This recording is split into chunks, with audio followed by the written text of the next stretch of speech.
Uy, bibidyohan ko di mo. Ay, buta diya.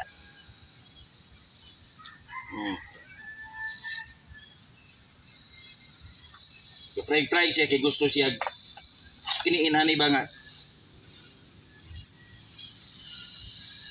para ba sa iyahang mga libon, no? Dara magong mga libon nga mutapot panit. Paglisod katulog niya itong mga baka, ug nana. Maparihan niyo. Pudol bagod.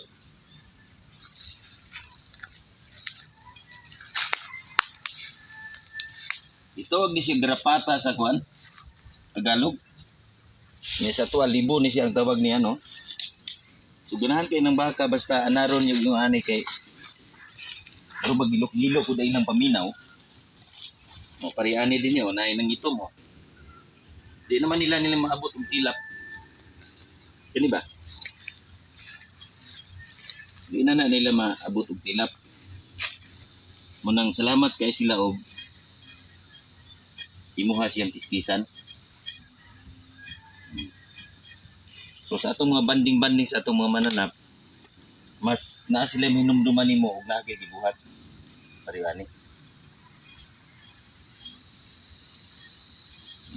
Niya na sila, mangita na sila. Bisag dili nimo na siya kaluton. Iya kang sungayon. Magpaingon magpakuan siya nga kulang pa. No, munong ko. Dili na ko siya tagdon. Tanawa. Tanawa, kung siya yung buhaton. Tanawa siya buhaton niya. Na? Kung siya nga, kanang iyang dila nga sinyas, muna ipasabot nga, kaluta ko. Muna, ako na ba siyang kaluton? Iba din na siya makalot ako.